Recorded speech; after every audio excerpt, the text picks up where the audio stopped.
Okay, I was hoping that the pastor would give a longer introduction, which would give me another minute to get these phylacteries on.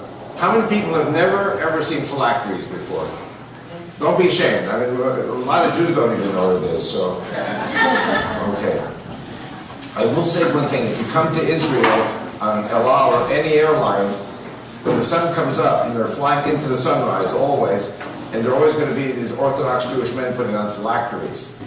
And, or if you go to the Western Wall, how many people have been to Israel? Oh, that's a bunch of good people here. I don't want to start with a commercial. My son has a tour company to Israel for Christians and Messianics, and we'd be very happy to host you in Israel. So I'm going to share some things that, maybe I'll share some things involving tourism, but that'll probably be in the 4th hour. So. Anyway, these are the phylacteries, and what I'm going to do is I'm going to do a little bit of show and tell, prayer, show, and phylacteries, and then I'm going to show things that will probably shock you. The bottom line of the message tonight is the collapse of Saudi Arabia and the defeat of Islam. Islam is going to be defeated. And it's not going to be defeated because the Jews and the Christians are going to defeat them. It's going to be defeated because the harlot is going to dismount from the beast and kill the beast. Okay, so I'm going to start first with the Bible study, and then you'll be able to understand. Now, firstly, let me ask a question. People look at this. What does this remind you of? Can anyone shout out one word what this looks like? Mecca. Mecca! Yep. How many people know what the black stone is in Mecca? The people, the Muslims go on pilgrimage around the black stone. There's a mosque in Mecca. This is on the cover of my 6th book. And I want you to know, I'm Jewish, but rabbis are not very happy with me. Because I say that this is a replica of the black stone. I say that Jethro was the high priest of Midian. What's the name of Midian today? No, Medina. Medina, Midian, it's the same thing. We're going to talk about this. And there was no city of Mecca. There was a black stone in the middle of nowhere. And we're going to talk about that. So I'm going to do a little background, teach a little bit of New Testament. May I? Yes. Yes. Okay. You're going to be blessed by the Bible teaching. You might not agree at the end with some of my political things, but so this is the crown. And I was kind of hoping that Pastor would say, yes, you did the prayer, show, and phylacteries, because then I wouldn't waste an hour and I'd be talking about the news and things. But this is an important teaching for you to understand also why. And you all heard of Osama bin Laden. And of course this week we were watching probably Fox News and the interview with the Navy SEAL who shot him. How many people saw the interview with the Navy SEAL who shot him? Okay, so here, let me get my glasses out. I can read without glasses, but making no mistakes. Okay. Point number 8 on the back of the book, and think about this for a moment. Why did Osama bin Laden say the following? Thus Israel, and behind it America, killed all the children of the world. And who is to stop Israel from the murder of our sons tomorrow in Tabuk or in Ja'uf? Tabuk and Ja'uf are northwest Saudi Arabia. Or in the surrounding areas of Palestine. Surrounding areas of Palestine are Lebanon, Syria, and Jordan.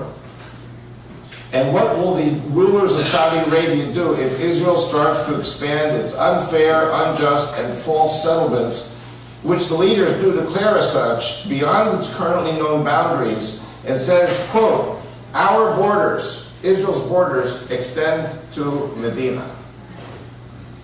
Now I heard this from Jim and Penny Caldwell. How many people know Jim and Penny Caldwell? Wow, good. I'm going to be with them in 2 weeks. And Jim and Penny Caldwell have been a very strong influence and inspiration in my life. And they gave me this quote. And I want you to know that I have a lot of different inputs in my life. I went to seminary to become a conservative rabbi at age 41. In seminary, they didn't like me very much. It's kind of like if a Texan goes to the Methodist seminary in Pennsylvania. So I'm kind of like a Jewish Texan. And so I was never accepted for the rabbinic track. I did an MA program, but I was not ordained as a rabbi. Maybe that was better because this way, instead of being a pulpit rabbi with 100 families, it's maybe better for me to be teaching millions of Christians as an unordained teacher. So I was in seminary at age 41. It went to 44. It was the happiest 3 years of my life. They were the most difficult years, but they were the happiest years because I was surrounded by God's Word the whole time. And one of the very first things we learned in seminary were 4 verses from the New Testament. Do you want to know what the first verse of the New Testament I learned? Matthew 23, verse 5. Jesus says, "For they make broad their phylacteries, and they enlarge the hems of their garments." How many people know this verse? Okay, now, the reason they taught this to us in seminary was to give us external proof outside of rabbinic Judaism that the phylacteries were indeed in use around 50, 70 AD. In other words, the book of Matthew, Gospel of Matthew, was written circa 50 AD. There is no evidence in any of the Judaic writings about the use of phylacteries. The only proof we have in writing is the New Testament. So in the Jewish Theological Seminary, the conservative movement, we studied Matthew 23, verse 5, to provide ourselves with proof that the phylacteries were in use 2,000 years ago. Also, we had archaeologists like Yigael Yadin who visited Masada. How many people have been to Masada? And in Masada, they found archaeological specimens of the phylacteries, which are perfectly preserved in the dryness of the desert in the Dead Sea area. The other 3 verses of the New Testament that we learned in Jewish seminary were Mark 12, 28 to 31. There are 4 verses. So it starts out with Shema Yisrael Adonai Eloheinu Adonai Echad. Hear, O Israel, the Lord our God, the Lord is one. Jesus said it. And thou shalt love the Lord thy God with all thy heart, with all thy soul, with all thy mind, with all thy strength. Jesus was basically repeating and reconfirming Deuteronomy 6, verses 4 and 5. And then he went on to say, thou shalt love thy neighbor as thyself, which is Leviticus 19:18.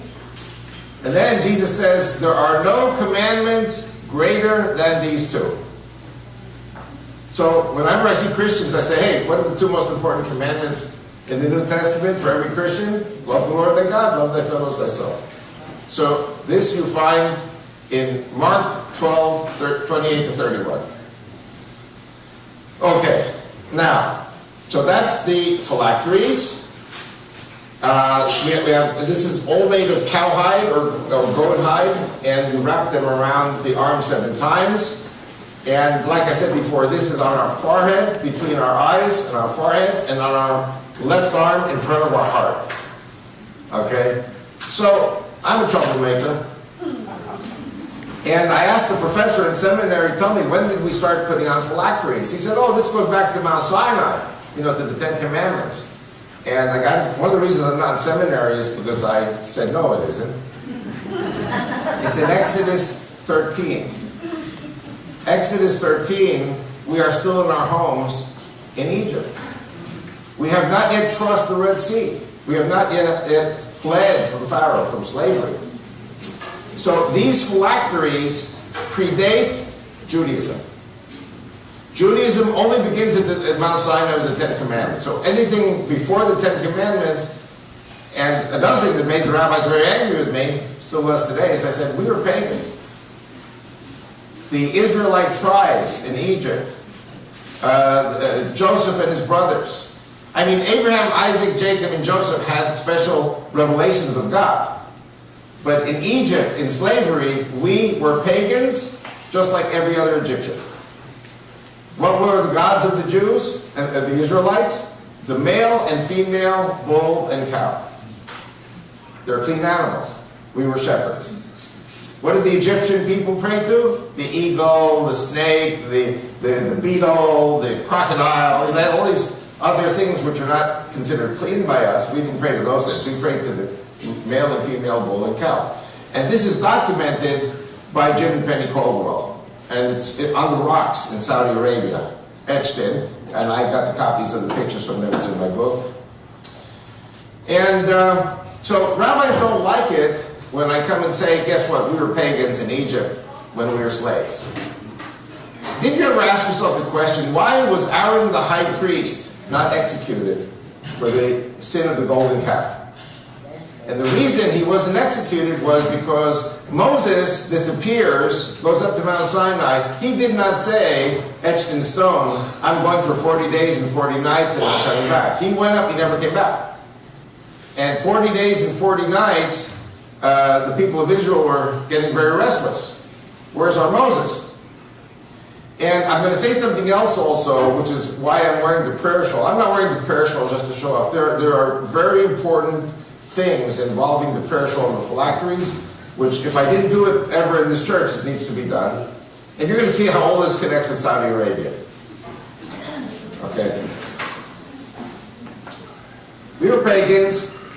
And the religions, quote-unquote, of that time, there was no Christianity, there was no Judaism, there was no Islam. What existed in those days was you would burn your first child on the altar of Molech, and in order to have ablutions of sin, you would have sex with temple prostitutes. How many people know about the prostitutes? All the ancient nations used sex as part of their liturgy, and you know, the oracle at Delphi, she was a prostitute.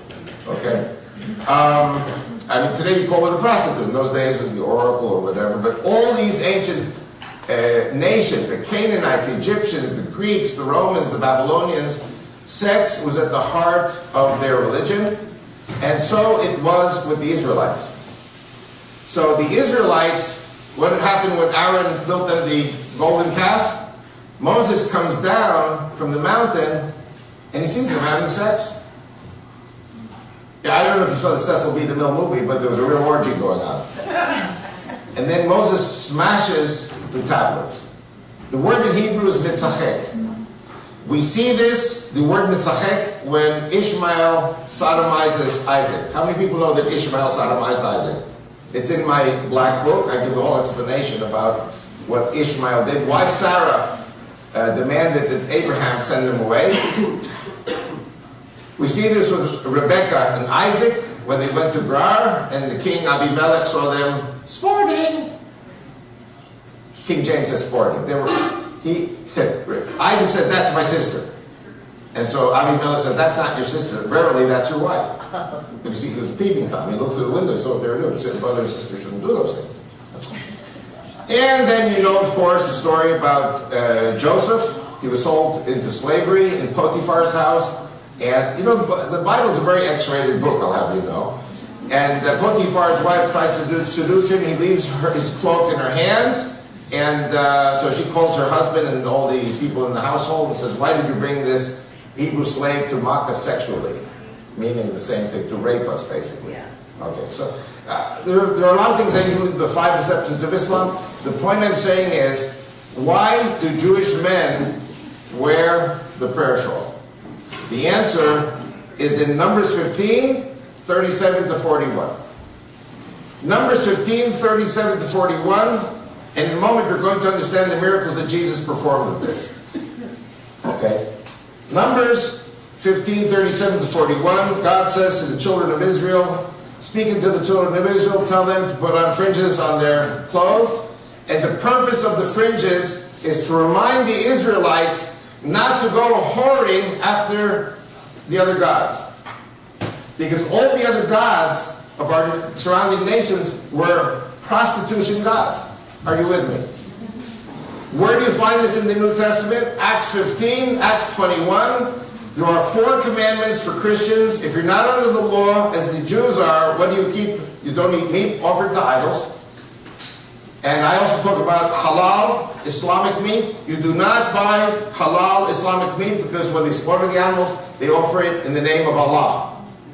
And you've heard me before. Allah is Satan, Lucifer the devil. I have a 3-year jail sentence in Switzerland, and I'm very proud of this. Don't eat meat offered to idols. Don't eat meat offered to Satan. Second thing says fornication. Fornication is not extramarital or premarital sex. Fornication is sex with temple prostitutes in the name of the pagan gods. Again, we're talking about idols and pagan gods. And then it says don't eat blood, don't eat strangled. That's the kosher laws. Okay. Now, let's first look at some of the things that Jesus did with this. Firstly, you know the story of the woman with the issue of blood. She was bleeding how many years? 12 years. That's called endometriosis. Horrible, horrible infirmity. And I don't know how much you know about the Jewish laws regarding women during their time of bleeding, but a Jewish woman is supposed to count 7 days after her period is over, and she goes and she baptizes.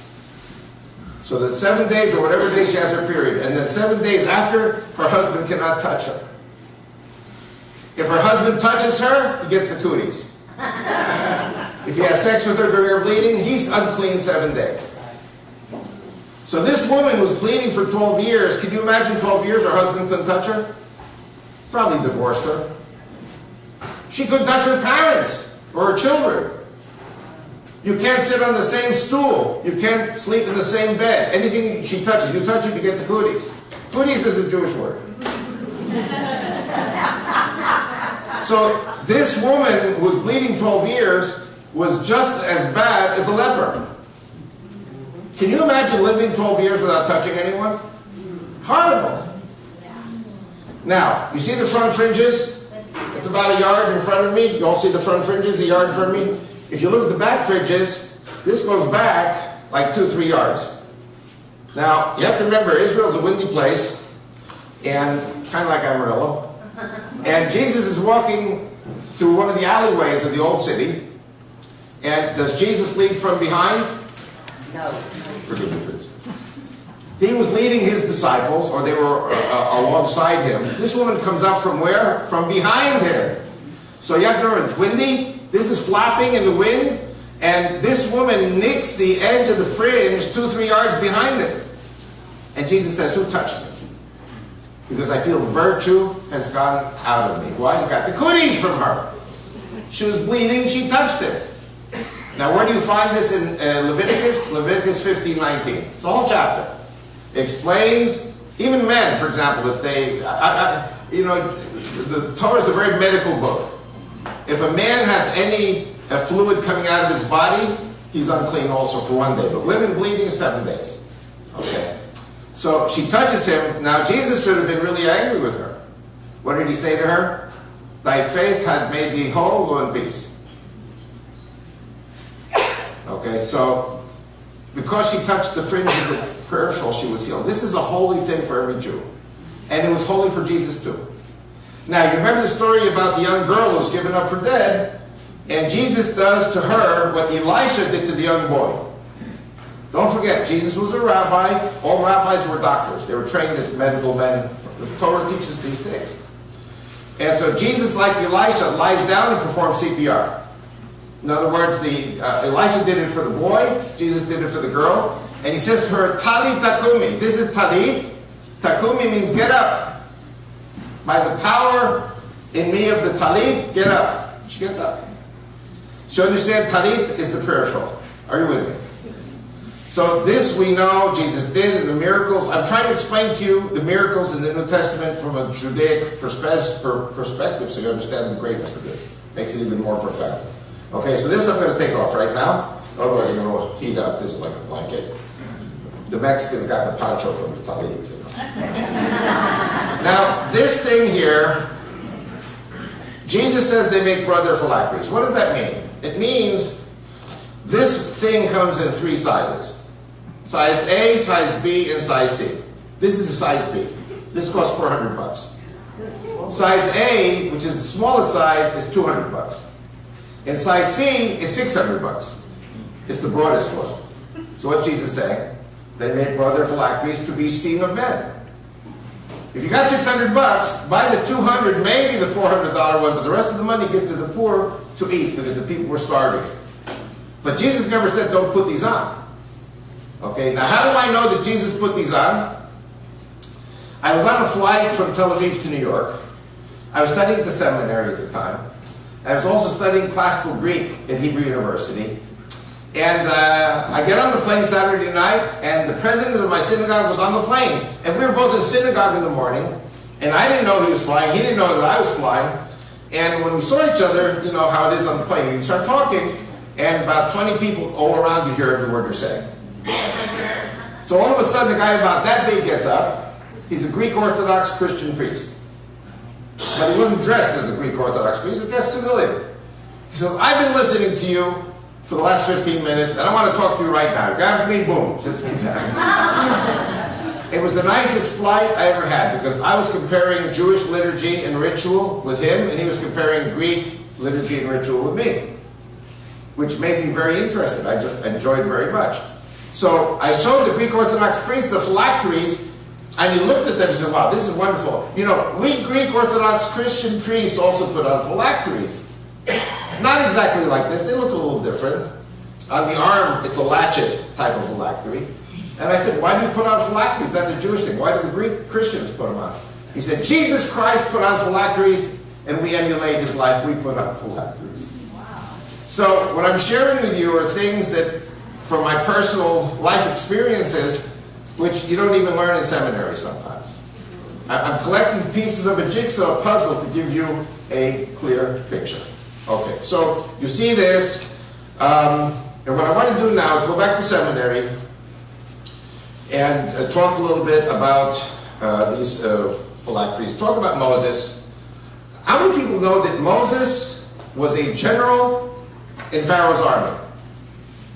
I see you got, there are about 10 people here who have Josephus at home. Or you saw the successful Be the Mill 10 Commandments. Remember, he comes back from a successful campaign in Africa. This wasn't Hollywood, this is true. And the story is that you all know that Moses was given up for adoption. The casket was, that little basket there was put in the Nile River, and Pharaoh's daughter picks it up. And so he's raised by Pharaoh's daughter, who could not have children. And he gets the best education that any Egyptian could have in those times, in Pharaoh's house. And Egypt has a very long history in which Egypt was conquering and Egypt was being conquered. And so the story, according to Josephus, it's not in the Torah, but it is in Josephus, and I believe Josephus. The story is that there was an African army that came into Egypt and overran Egypt, and Pharaoh's army could not stop them. And none of Pharaoh's generals could defeat these Ethiopians, or some people say Cush is not Ethiopia, but Sudan, but somewhere on the Nile. And Moses says, I'll do it. So of course the Egyptian princes were very happy that Moses should go and do it, because Moses definitely would be killed by the Africans, and they'd get rid of him. They hated him because they knew he was a Hebrew slave, or descended from Hebrew slaves. And so the story, according to Josephus, which is in this book, he goes and he circumnavigates around the Ethiopian army or the African army, and he ambushes them, destroys them, and then he goes all the way back to their city at the upper reaches of the Nile, and lo and behold, the daughter of the king, the princess, sees him from the ramparts, falls in love with him, and sneaks out through the back door, goes to Moses and says, I offer you the city if you marry me. That way nobody gets killed. Evidently, that's the way things were done in those days. And so Moses says yes. And according to Josephus, Moses consummates the marriage with the African princess. Now I have another story which differs a little bit from the Jewish Midrash, but it's basically the same story. The Torah does not want to paint Moses as a great hero. All the glory goes to God. So the rabbis kind of diminish the effect of Moses as a great hero and war hero. So Moses comes back, and according to Josephus, it's then that he kills the taskmaster, and then he flees to Jethro. Okay, Now, how many people here know that Jethro is a cousin of Moses? I see 4 hands. Now, how do we know Jethro was a cousin of Moses? Jethro was the high priest of? Who was Midian? Son of Abraham. Just like Ishmael. You know, after the death of Sarah, Abraham remarries us. He's 137 years old. And he has a whole bunch of kids with the concubines and with the Keturah. And Midian is one of the sons of Keturah. So remember, Ishmael is the son of Hagar. Isaac is the son of Rebekah. And Midian is the son of Keturah. But they're all sons of Abraham. So go down 3, 4, 5 generations. And do you think Moses knew who his cousin was across the pond, across the Red Sea? Sure he did. He knew exactly where he was going. And then he marries another woman, Zipporah. And I want you to know, I get into a lot of trouble with many rabbis because they follow things that other rabbis said 1,000 years ago or 1,500 years ago. And there are many rabbis who say that Keturah and Zipporah are the same. And I say that's nonsense. So the rabbis get angry and throw me out.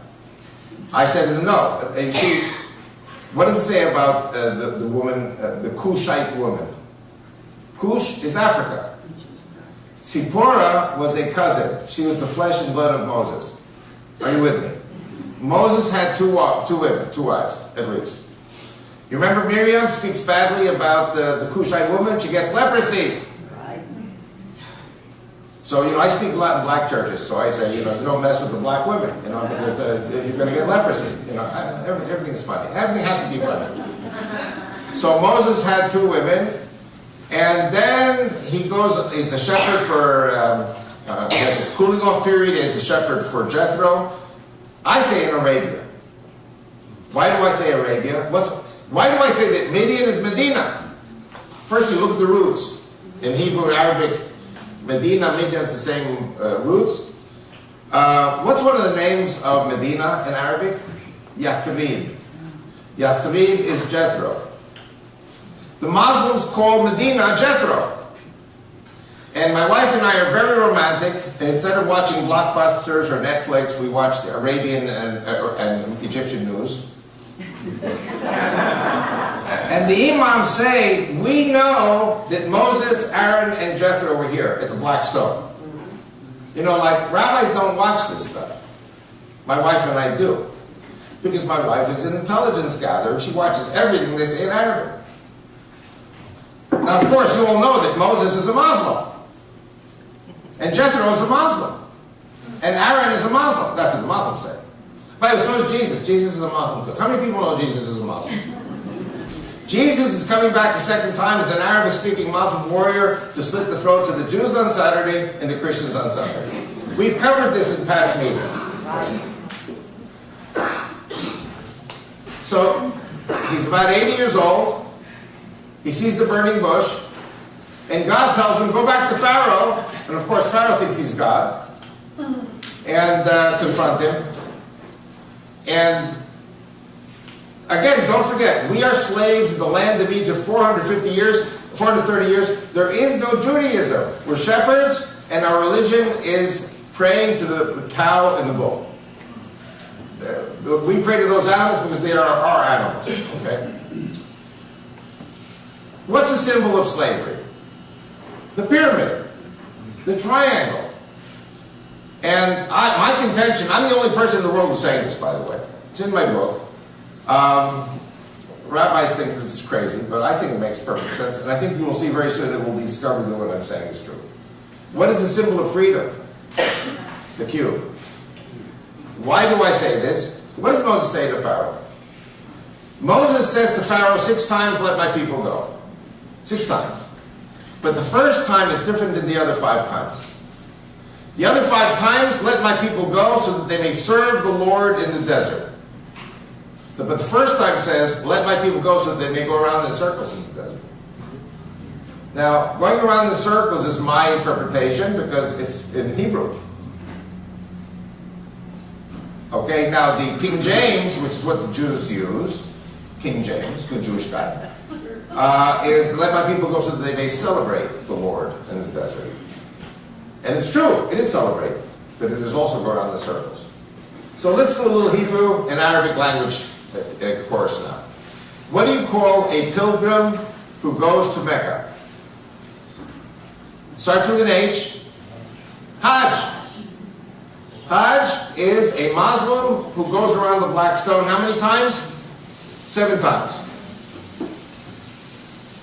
And in Egyptian Arabic, it's pronounced a little differently. Instead of Hajj, the J becomes a G. In Egyptian Arabic, it's Hajj. How many people here know in Hebrew? How do you say happy holiday in Hebrew? Chag Sameach. You know what I'm saying? It's the same word. Now, what does Chag mean in Hebrew? Also means to go around the circles. My contention is there was no Judaism. We were pagans, and there were 2 religions. There was the religion of Pharaoh, where he's God, and there was the religion of the black stone in the desert, and you go around in circles around this stone. And God says, Moses says, let my people go so that they may go around the Lord in the desert. This was the Lord. That's before God said, you're not turning to the right, you're going to turn to the left. And you're going to go up to Mount Sinai. How many people know Mount Sinai is in Arabia? How many people think Mount Sinai is in Egypt? See, Helena was wrong, the mother of Constantine. It's a nice place to visit, but it's not the Mount Sinai. Okay. If you're interested in more information, I have a DVD on the table, which I did not make. It was made by Jim and Penny Caldwell, about Mount Sinai, which is in where? In Arabia. Is the book of Galatians kosher? Galatians chapter 4 verse 25. Hagar and Mount Sinai, which are where? In Arabia. Okay. Okay, so, you know, when a plane is flying, circling the airfield, we say amatos. Matos is a plane. Chag. This plane is circling. Moses says to Pharaoh, let my people go, she'achogu li bamidbar, that they go around the circles in the desert. Go around the circles around this, the black stone. In Arabic, there is the term ala rasi wa la aini, which means on my forehead and between my eyes. It means you're going to do something with all your strength and all your intention. This is like a gyroscope. We wear this on our forehead and we wear this on our arm, and this is a gyroscope taking us out of the pyramid, taking us to the cube. We're talking with primitive people. We're talking with people who couldn't even understand that such a thing as a God that you can't see or touch. Okay. This is kind of a crazy teaching. You know, there's no other Jew in the world who's teaching this. And the only people who really want to listen to me are the Christians. And at the end of the message, you'll understand why all this fits. Okay. Now, one of the most boring parts of the Bible is the description of the tent of the meeting. Now, why is it especially boring? Because the tent of the meeting, it talks about the wooden beams, what length they are, the different utensils, the curtains in the tent, how everything was. It's just very technical stuff. Doesn't really interest anyone. But there's something there that struck my attention. It says you have 4 sides of the tent. So one side faces north, one side faces east, one side faces Yemen. Where's Yemen? In Arabia, to the southern tip of Arabia, and the 4th side faces the sea. What sea? The Red Sea. Is the Torah a GPS? The Torah is a GPS. The tent of the meeting was in Arabia. Okay? Now, do we want to put the map of Arabia already on? Put the map of Arabia and I'll point to something and make my point. Is it going to be on this thing here? Oh, okay. Oh, you got these things here. Okay, do you have the map of, put the map of Arabia. Yeah? Does somebody want to say something? Yeah, no, that's the advertisement of the book. I'm talking about the map of Arabia. Do we have the map?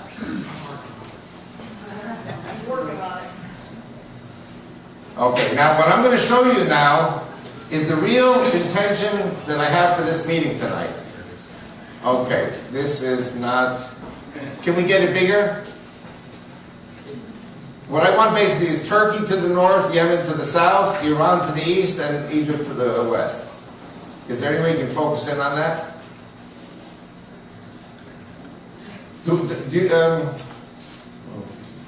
I forgot to bring my laser pointer. Does anyone here have a laser pointer with them? I know that all the kids have laser pointers. I have one in the car, it doesn't matter. What? Okay, you know what, can I borrow your cane, sir? This will do just as well. No. Okay, perfect. Okay, I'm going to go over to the other map, but look at this for a moment here. You see it says Sana'a? It says Yemen. Okay, now it doesn't say here, you know where Mecca is? Mecca's right here.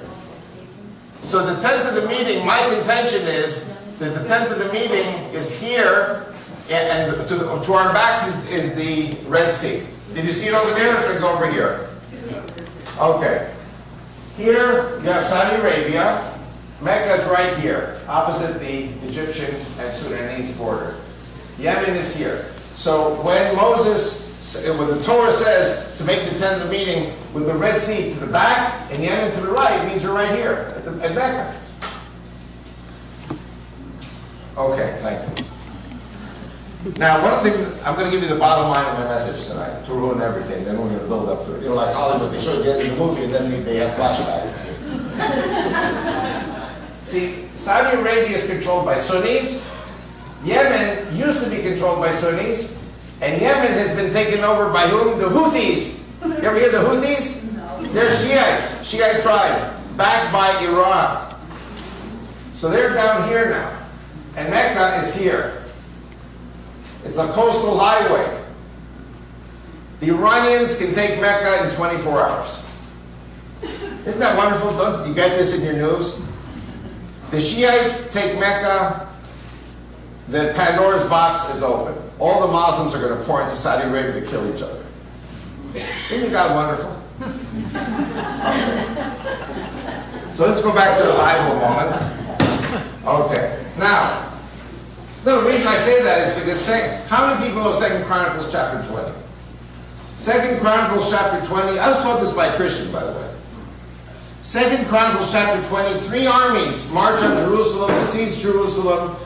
The armies of Moab, Ammon, which is the capital of Jordan today, and Seir, which is Arabia. 3 armies come to destroy Jerusalem and kill all the Jews. This is 3,000 years ago. And the Israelites don't know what to do. They come to King Jehoshaphat. And Jehoshaphat says, go to the high priest, go to the temple, prostrate, pray to God, and God will give you the answer. The next morning, they open up the gates of the city, they go out, and the 3 armies self-destructed. The 3 armies all died of the plague, and they killed each other. Kind of like HIV and Ebola and who knows what else, and then the Civil War. You know, God does these things. So that's 2 Chronicles chapter 20. I had to learn that from Christians. You have to understand, I'm 65, 66. I'm still learning every day from Christians who are teaching me my book. And then I go to the rabbis, they don't want to hear it. Very frustrating. Okay. I'm going to fast forward a little bit to the end of the book of Numbers. And do you guys pronounce the name Phineas or Pinchas? Pinchas. I see half of that. I'll say Phineas Pinchas, okay? And you know that the Israelite prince is copulating with the Midianite princess, and there's a plague in which 24,000 Israelites died.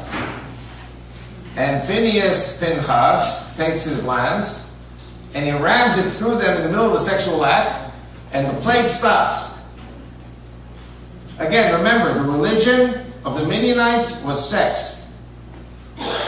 And God told us just a few chapters before, put this on to remind you not to go whoring after the gods of the Midianites, and the gods of the Canaanites, and the gods of the Egyptians, because in the good old days, bad old days, religion was sex.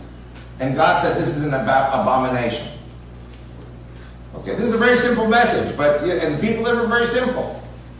The problem today is that modern day people, especially rabbis, look back and think that they are like we are today. To understand things that happened in the Bible 3,000, 4,000 years ago, you have to think, what were the civilizations and the cultures of that time to understand the real truth of what happened. Okay, now here comes something interesting. The Midianite princess, her name is Cosbi. Cosbi Bat Tsur. Bat is the daughter of Tsur. What is Tsur in Hebrew? Does anyone know? The rock. What's the rock? This is the rock.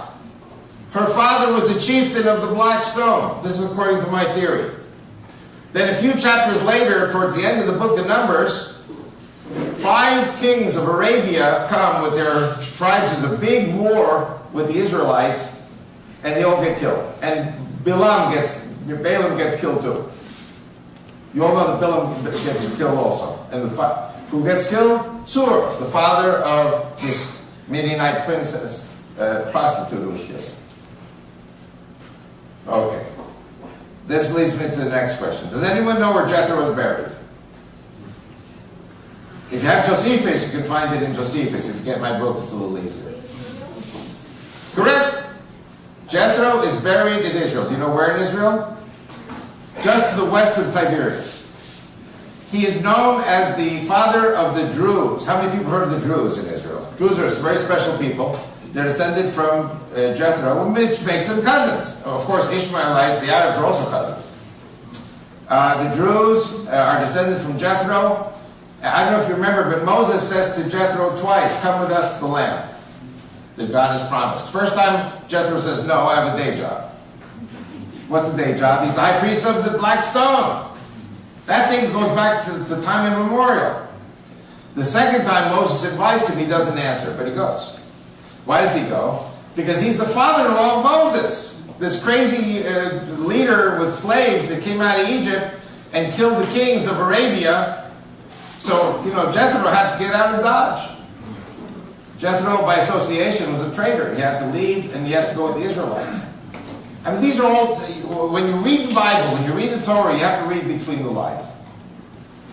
Okay. I'll give you one little more point, and then we'll fast forward to today. Okay? Now, you all remember Elijah. Elijah has a contest with 450 priests of Baal, or Baal, and he wins, they lose, they die. And, Jezebel,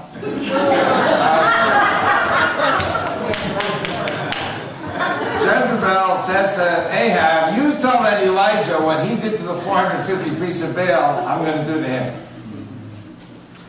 So Elijah has to get out of Dodge. He's up there in Haifa, Mount Carmel. He's got to get out of there. He basically runs, jogs all the way to Beersheba to get away from her. And then he goes into the desert. He's probably dehydrated, heat stroke, falls asleep, and the angel of the Lord appears before him. This is 1 Kings chapter 19. And the angel of the Lord says, here's food and water, eat and drink, you gotta go. So he eats and drinks, what does he do? He goes back to sleep. I'm telling you, he's dehydrated, he's tired. So the angel of the Lord gives him more food and more water, and it says to Elijah, you have 40 days and 40 nights walking in the desert, let's go, until you reach Mount Horeb. What's Mount Horeb? Mount Horeb is Mount Sinai, or next to it. According to Jim and Penny Caldwell, the two mountains are right here, to the south of Eilat. But these are the Madian Mountains here. Okay? I'll point it out over here. According to Jim and Penny Caldwell, who climbed the mountain of Moses, the mountain of God, is right here.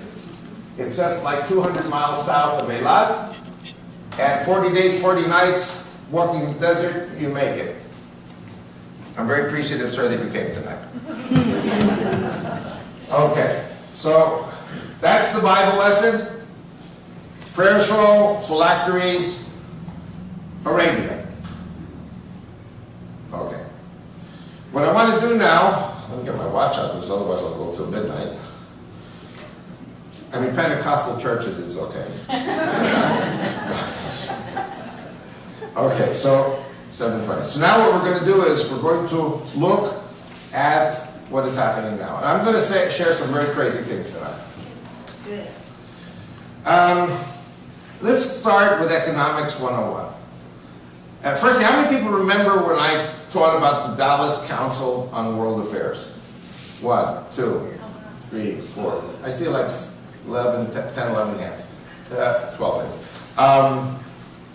I think it's important that I share it again. I'll do it quickly, telegraphically. I started my work in November, December 1990, just before Desert Storm. Desert Storm took place. All the things I predicted in Texas in 1990 took place, and all of a sudden I'm a prophet. I wasn't a prophet, I was just an army spokesman, Israeli army spokesman. I knew exactly what was going to happen because I was briefed by my commanders in Israel. We knew what was going to happen to dislodge Saddam Hussein from Kuwait. I come back the second time to the States in April, and I get an urgent telephone call from a PR woman in Dallas. She says, get on the next plane, you're speaking tomorrow to the Council on Foreign Relations. How many people heard of the Council on Foreign Relations? Commonly known as the One World Government. How many people believe in the One World Government? How many people believe it exists? The Illuminati, the Masons, okay, Trilateral Commission. And, God has a tremendous sense of humor. I fly down with 24-hour notice. These people, Council on Foreign Relations, they don't set up their meetings from today to tomorrow. They set up their meetings a year or two in advance. And I was obviously a pinch hitter for a no-show. Who's the no-show? Boris Yeltsin. Boris Yeltsin was an alcoholic. He gave 2 talks. The third night he had a little bit to drink, and that was enough to put him on a plane back to the hospital in Russia. So third night was a washout. Fourth night they needed a speaker. I was the speaker. So God in heaven had to make Boris Yeltsin so drunk that the doors would open for Avi Lipkin to come. Secondly, I get there. General Latham, retired of the Council on Foreign Relations, says to me, so tell me, sir, what's it like to be a general in the Israeli army? And I said, General? He says, aren't you General A. Lipkin, Chief of Staff of the Israeli Army? I said, no, I'm Lieutenant A. Lipkin of the Army Spokesman's Office. See, they got the wrong guy. So God is hysterical. God really does something. And I did what I considered to be a very, very good presentation. They actually invited me back. And I explained to them, what I said to them in April of '91 applies today also.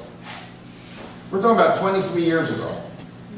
And I was explaining to them how UN resolutions 242 and 338 say that Israel must give up land for peace. You all have heard this. Oh, yeah.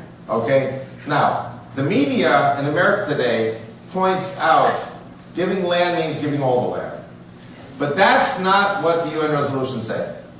UN resolutions 242 and 338 say Israel will give land for peace, but Israel will negotiate with its neighbors for new borders which are secure, recognized, and defensible.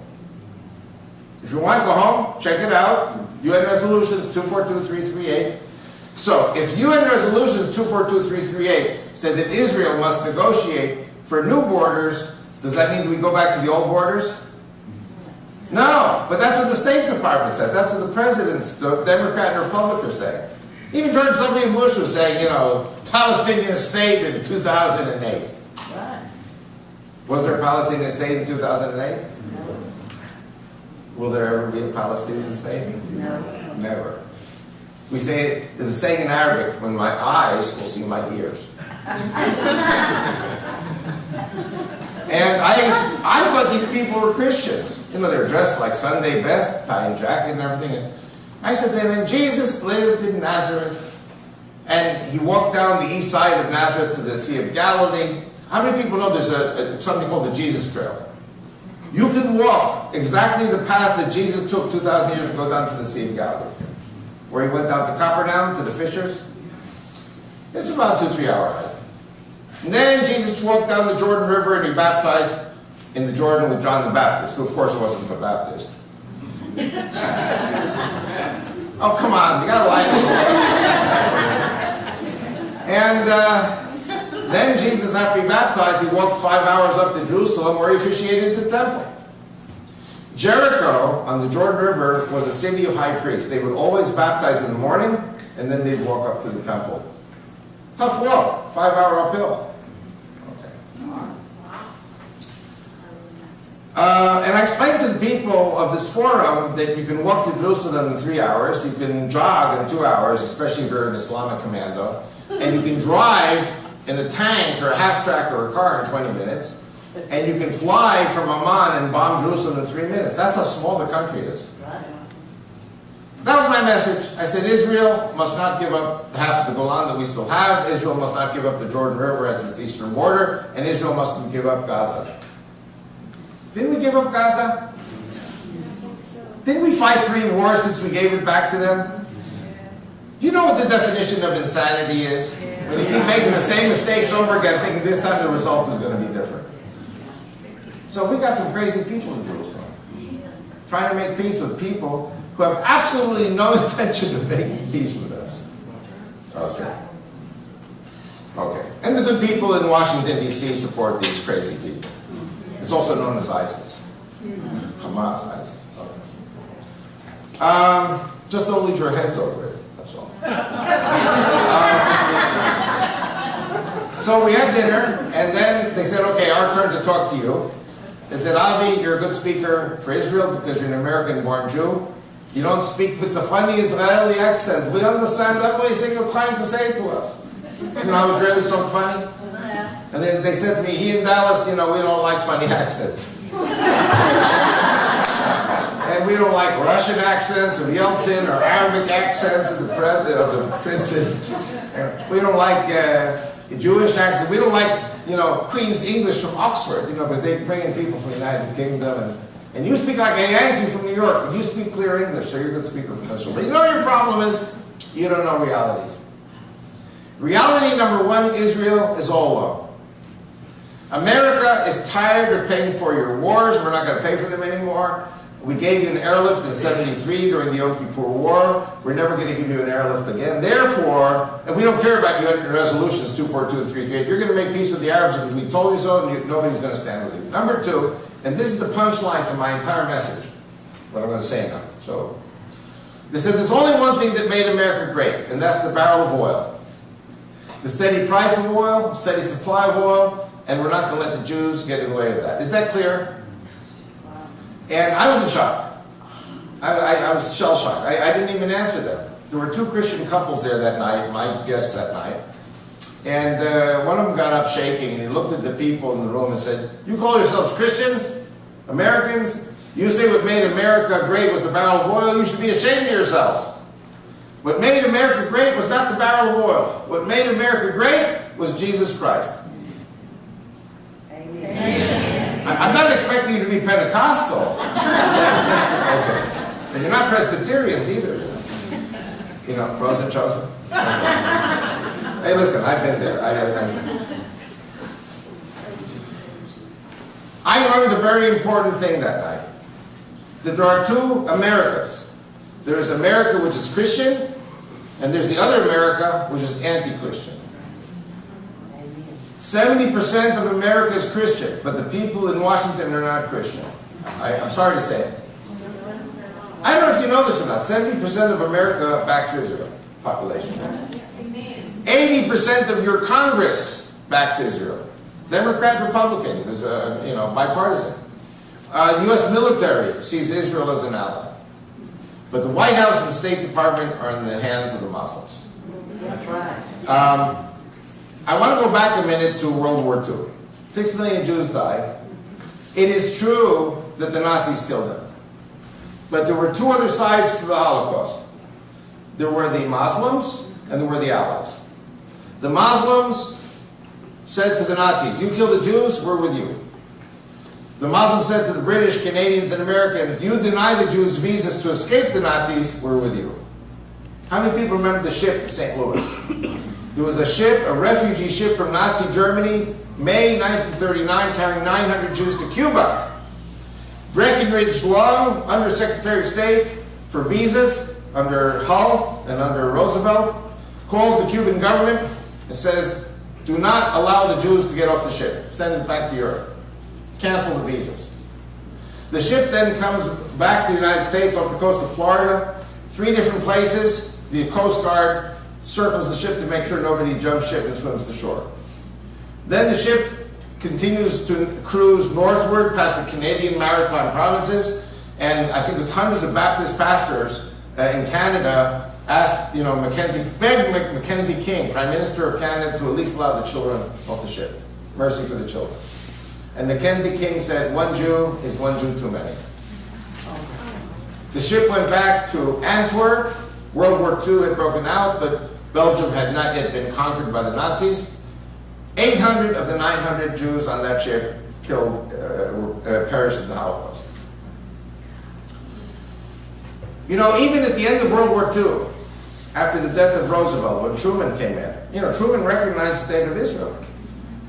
But Truman could have sent one B-17 and bombed the one railroad track going to the gas chambers and saved 1 million, 2 million Jews. There was a very clear consensus of the Allies not to get the Arabs angry. And the Jews were going to be sacrificed for the oil. Okay.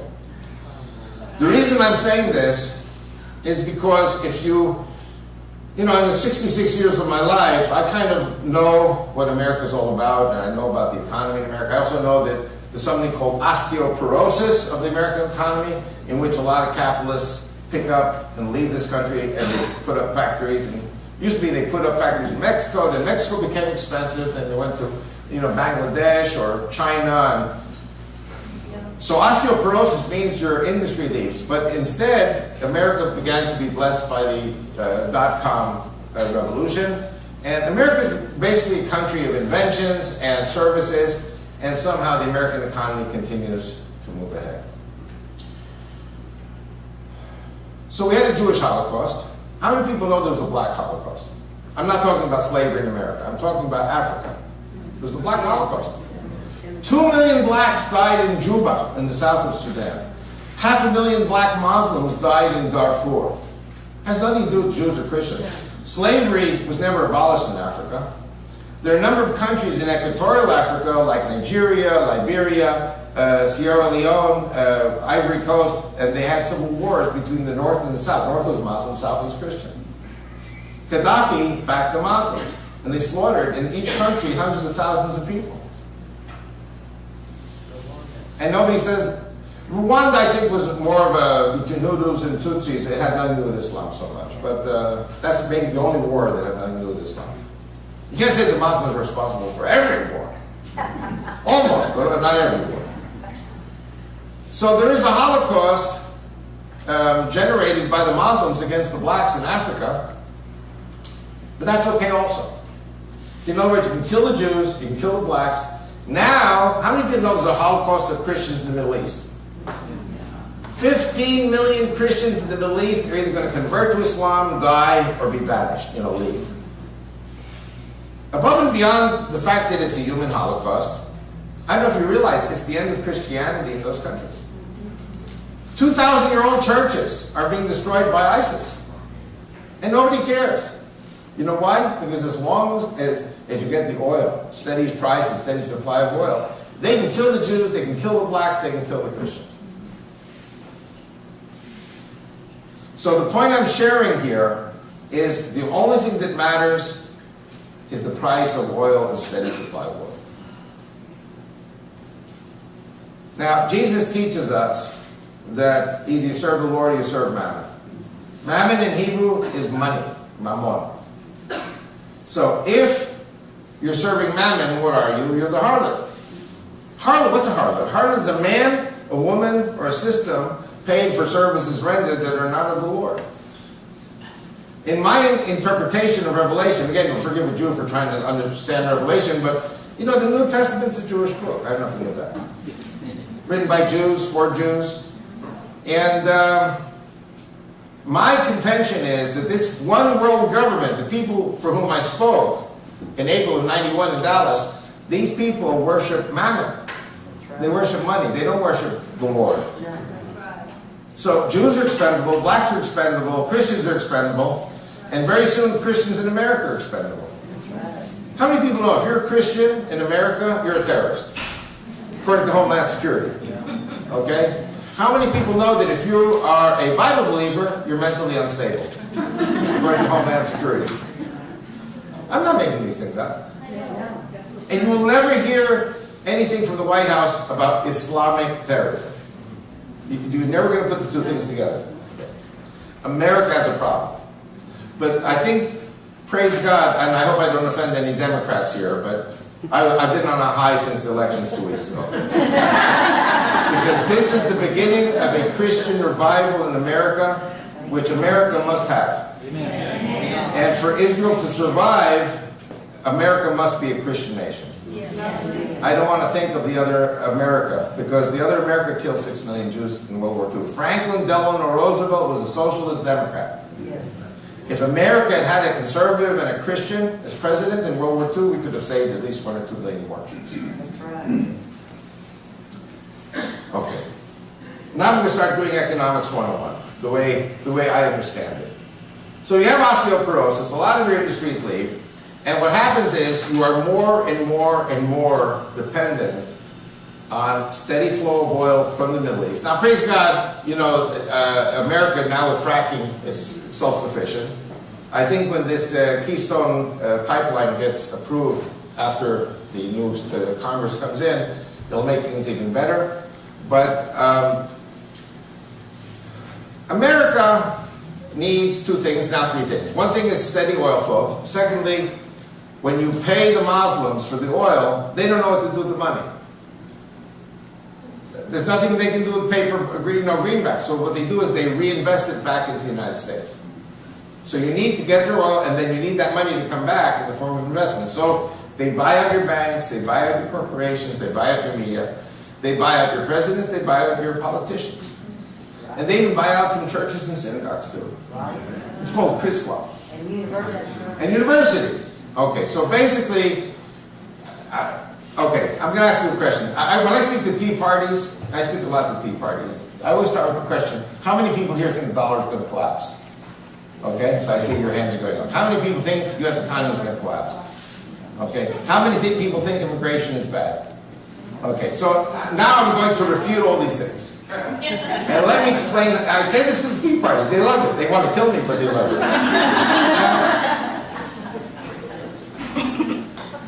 My wife Rachel, I haven't picked on her yet. This is the first time I'm going to pick on her. We're going to pick on her a lot tonight. Rachel is a Jewish woman, like I'm Jewish. But I was born and raised, praise God, in a Christian America. I think like a Christian. And my wife was born and raised in a Muslim country. She's Jewish, but she thinks like a Muslim. Rachel is an intelligence gatherer for the Israeli government. She's been working, monitoring their broadcast for the last 30 years. So 30 years ago, when she first started working, she picked up a broadcast she didn't understand. The broadcast said, Saudi Arabia, they were saying, even if it takes us 150 years, we're going to make America a Muslim country. And my wife was saying, that's crazy. How can you make the greatest Christian country on earth, the great Christian Satan, how can you make a great Christian country like America Muslim?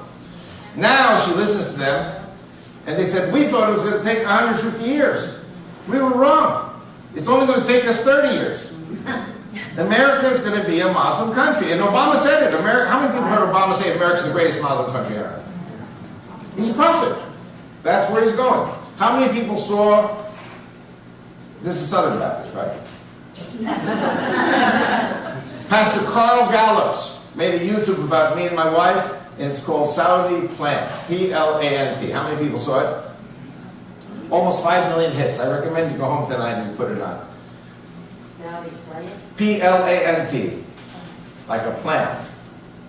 Obama's a plant, Saudi plant. Of course you said it. All women know. Men don't get it, women get it. Okay. Now, and his job is to make America Muslim. Okay? Yep. Okay, now I'm going to explain to you how you're going to make America Muslim. Okay, now firstly, there's a given here, and that is that the Saudis own you. Okay? Now, we're in the great state of Texas. I mean, I live in Israel, but my base in America is now Carrollton, Texas. And I know almost every main highway in Texas. And I take very often Highway 75 from Dallas northeast and across the Red River into southeast Oklahoma, across the Red River. You know, you cross over there and you go for like 20, 25 minutes, you don't see one human being walking on that road there. There are no houses. Beautiful land. You got lakes, forests, sweet water. You ever hear of the Ozarks? Yeah. You ever hear of the Kayamishi Mountains? fantastic areas, but nobody there really. Oklahoma's empty, Texas is empty, Missouri's empty, Louisiana, Arkansas, they're all empty. You could easily fit 100 million Muslims there. I want you to get into your minds 100 million Muslims, because that's the plan. How many Muslims are there in America already? 30 million. How many Jews are there? 6 million. This is not a Judeo-Christian country anymore. This is, Obama said it. He said it in his inaugural address in 2009. America today is a Christian, Muslim, Jewish, Hindu country. The Jews have been outnumbered by the Muslims. So let's say, for argument's sake, that 10 million Muslims come live in America. Do you have 10 million homes on the market just sitting around? No, you got to build them. If 50 million come, you have to build 50 million homes. 100 million, 100 million homes. Now, do you know what happens when you build 50 million homes or 100 million homes? You have an unprecedented building boom in the country. Wall Street, when Obama came into the presidency, Wall Street was 6,000. Within 2-3 months, it was 12,000. Wall Street now is almost 18,000. Wall Street is going to go up in the next 2 years to 25,000. The American economy is improving. Not the way many of you would want it to improve, but the idea is the Saudis are committed to bringing all this money into America to play in order to build homes for these Muslims. And they are. And they're coming in. I could talk an hour, 2 hours just how they're coming in, because I'm like a private investigator.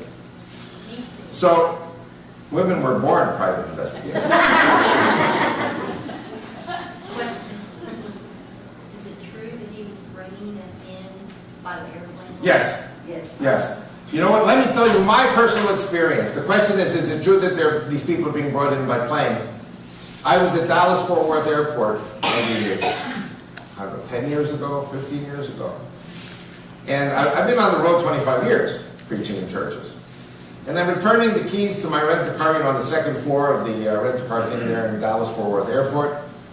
And the guy who received the car was a young Indonesian gentleman, very handsome.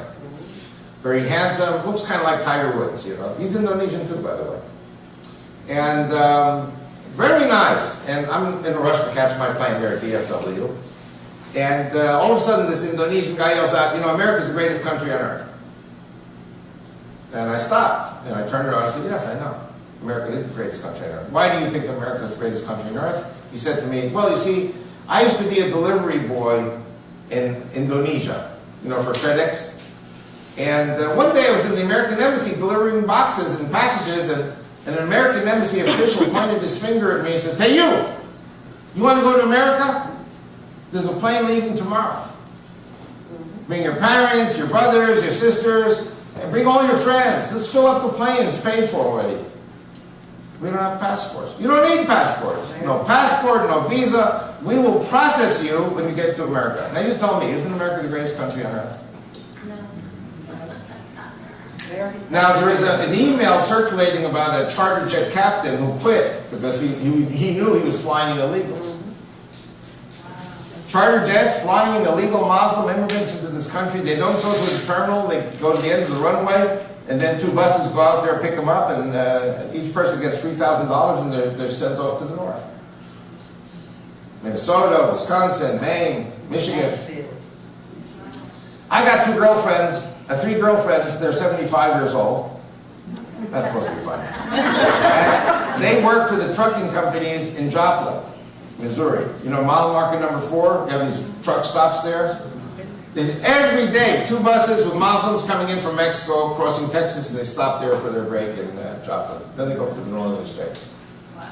This country is being infiltrated, inundated, invaded by millions and millions of Muslims. Because, you see, if what made America great was the barrel of oil, you're going to do what the barrel of oil tells you to do. Yep. And I have many more testimonies of infiltration of Muslims into the U.S. from Canada, from Mexico, or by air. And this thing has been going on for the last 40, 50 years. And nobody is accountable in Washington. The floodgates are completely open.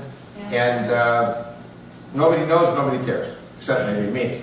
And churches like this, they'd invite me to come to speak. Okay. I'll say another thing also. Somebody, who said universities before?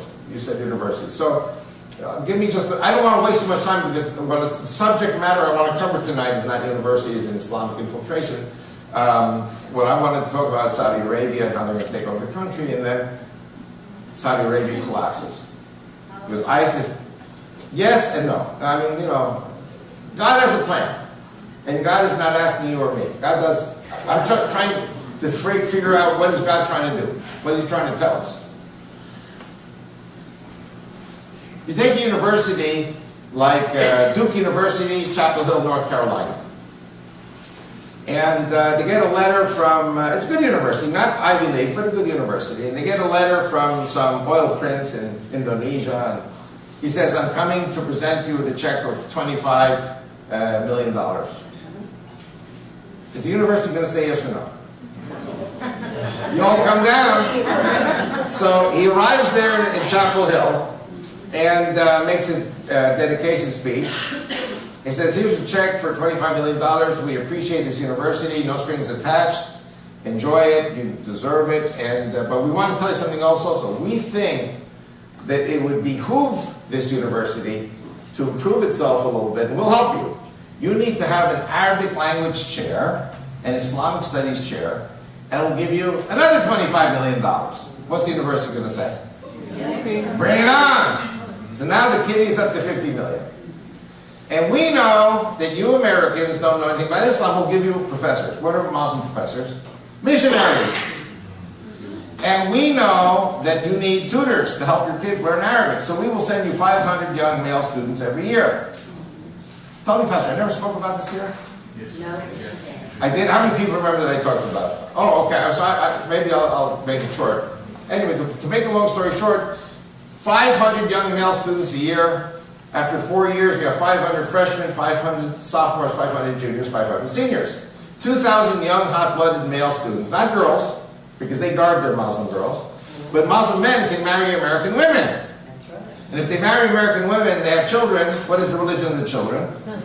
Muslim. So American Christian, Jewish, or atheist women become baby factories for the Muslims. Then, after 2 years of marriage, they get passports. When the Muslim students get passports, they can bring in all their families to the Middle East. In other words, the plan becomes geometric. It's not arithmetic increase anymore. Multiply Duke University by 1,000 universities. Of course, they have the money for that. It's your money. You have a debt $17 trillion. Is anyone concerned? I'm not concerned. Saudis have that money. They're going to give you the money. Of course, you all have to become Muslims. You have to sell your soul to the devil, Allah, and then you'll get the money. Okay, so I'm just saying, you know, this is where it's going. Okay, so let's go back now. So the U.S. dollar will not collapse because you are now a colony of the Saudi Arabians. They have a vested, by the communist Chinese, they also have a vested interest in America not going down. The Russians might want to start World War III, Chinese don't. Chinese have a good thing going for them. Okay.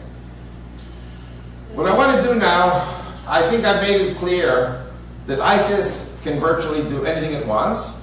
Killing Jews, killing Christians, killing blacks, killing Kurds, killing Druze, killing Zaidis, or whatever they're called, Yazidis, and then they kill each other also. Okay, that's okay, as long as the oil flows. Now, where is the problem? Now we're going to get into the subject of tonight. You know, the rabbi, before he speaks, he says, before I speak, I want to say a few words. So now I start my message. Saudi Arabia, under King Abdullah, over the last 5, 6, 7, 8 decades, is a feudal place. ISIS chops off arms and limbs and beheads people. That's nothing new because the Saudis do it all the time. Iran does it all the time. Okay. Now, the two great enemies are the Iranians and the Saudis. They hate each other, and it's a fight to the finish. Now, you know, it used to be that the Catholics and the Protestants hated each other. It was called the Wars of Reformation. 300 years, horrible wars, but praise God, it's over. Okay? Can I tell one joke? So, Father O'Malley is bashing the Protestants in his Catholic pulpit in Belfast in Northern Ireland. So he gets a call from the Archbishop, and the Archbishop says with his Irish accent, he says, Father O'Malley, I've been receiving reports you're bashing the Protestants. We're now working for peace in Northern Ireland. Is that clear from now? We preach the gospel at the High Mass. So Father O'Malley gets up at the High Mass with his Irish accent and says, and Jesus was having the Last Supper. And he said, one of you will betray me. So Matthew gets up as an Irish brother. No, Mark gets up as an Irish brother. All the disciples. The last one is Judas. And Judas gets up with his British accent and says, I say, old chap, is it I? And, you know, I have to tell you, I'm a Jew, so I love Catholics, I love Protestants, I love Jesus taught me to love every human being. And if a human being is my enemy, I still love him. Isn't that what Jesus taught? Yes. Okay, but it's not like that in Islam. The Shiites and the Sunnis have been killing each other for 1,400 years. I have a 90-minute teaching on this on the table. Shiites and the Sunnis. It explains the civil war in Syria, Lebanon, and Iraq. Now, the king of Saudi Arabia is a heretic, an infidel, a traitor, and a collaborator in the eyes of Iran, but also in the eyes of ISIS. ISIS are the child prodigies of Saudi Arabia. In other words, Saudi Arabia, if you are a Muslim school child, a boy, you graduate high school, they give you a stipend, they give you money, and they send you off to fight jihad. You graduate, go off and fight jihad, hoping you die and you don't come back. They're exporting these terrorists, you know, so that they die, let the Westerners kill them, or let them kill each other. And after 5, 10, 15 years, some of these people come home. They're veterans of the jihad, of the holy war. And they want to get married, you know, they've got all the excitement out of their blood, and they just want to settle down. They come to Saudi Arabia. Saudi Arabia is a country with 40% unemployment. Do you know what 40% unemployment is? And all the wealth of that very wealthy kingdom is concentrated in the hands of 6,000 princes. The rest of the country is a dump. I think one of the highest suicide rates in the world is in Saudi Arabia. And I don't have to tell you about women. You know, women cannot do anything, basically. They can't leave the country without their husband's signature. They can't drive. Now they're beginning to talk about women driving during the day only, you know. Insurance rates are low. But, anyway, sorry. Now, why is the king of Saudi Arabia an infidel, a heretic, and a traitor? And the answer is this. Remember Jesus talks about the Pharisees, that they're hypocrites? Right. Well, Saudi leadership is hypocrites. Why? They have all this money, but they have no life, no sin life in Saudi Arabia. If they want sex, if they want prostitution, if they want gambling, if they want drinking, if they want drugs, they have to get in their private jets, which they do. And then they fly to Europe, or they fly to Egypt or some other place. They have a good time, or they think it's a good time. Then they turn around, they come back. Once they're over Saudi airspace, they put on their white robes, and their keffiyeh and everything, and then they're holy rollers again. Okay? The Shiites see through this. The Shiites are poor, pure, and Puritan. And they don't understand this hypocrisy of the Saudis. Nothing. Saudi Arabia is a country of 19 million people. But in addition to the 19 million people, there are 2 million infidels and pagans. 1 million Hindus, 1 million Catholics from Philippines. These people run the country. They service the family, service the home. Saudis don't work. So the Shiites say, and ISIS says, don't forget, Shiites are Iranians, ISIS are children of Saudi Arabia. Get rid of these slaves, or we will behead all 2 million of them. And we will behead the king of Saudi Arabia and his family. And the third problem, this is a war between Islam and Christianity. Christians know it. You know the back of the book. You know that God defeats Satan and sends him to the pits of hell for 1,000 years. Right. Okay. Well, the Saudis see it a slightly different way. But the king of Saudi Arabia is perpetuating the Christian hegemony over the world by selling you oil. If they stop selling you oil, what happens is the market goes up to $300, $400 a barrel. You cannot produce plastic without petroleum, and the world economy collapses. So ISIS says, and Iran says, deny the Western economy the oil, Islam wins. Now, you all heard of Pastor David Wilkerson. the ghetto is going up in fire. Right. If oil goes up to $300-400 a barrel, the cities will go up in flames. It's like Ferguson, you know. You don't need much for riots in this country. No. Billions of people will die of starvation, sickness, and chaos. Okay. Now, we go back to my original testimony about the Dallas Council on World Affairs. What made America great? The barrel of oil. Mammon. We're not going to let the Jews get in the way. We're not going to let the blacks get in the way. We're not going to let the Christians get in the way. We're not going to let ISIS get in the way. ISIS is saying now every day, we are going to kill the king of Saudi Arabia, we're going to wipe out the family, and then they don't say it, but we know they're going to blow up their oil. Because they don't need the oil. Who needs the oil? The West needs the oil. And the way for Islam to win is to destroy the Western economy. So the harlot who said we won't let Israel get in the way of our oil supplies is going to say we won't let ISIS get in the way of our oil supplies. Do you understand what I'm saying?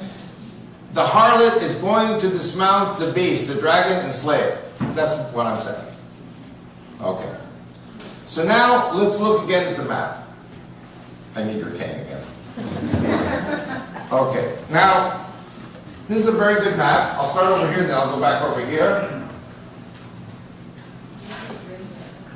What? Yes. You read my mind. Thank you. Now, Islam is 85% Sunnis. If you want to know who the Sunnis are, the Shiites are, there's a DVD on the table. We don't have time for it now. Basically, the Sunnis are the descendants of the first three caliphs, and the Shiites are the descendants of the fourth caliph, Ali, who was also son-in-law and cousin of Muhammad. Okay. And they've been killing each other, and it's never going to end. Now, the Sunnis are 85%, the Shiites are 15%, but the Shiites are all concentrated here. And down to here, and now down to here. This week, they conquered Yemen. It's not in your news. The Houthis conquered Yemen. They're backed by Iran. Thank you very much.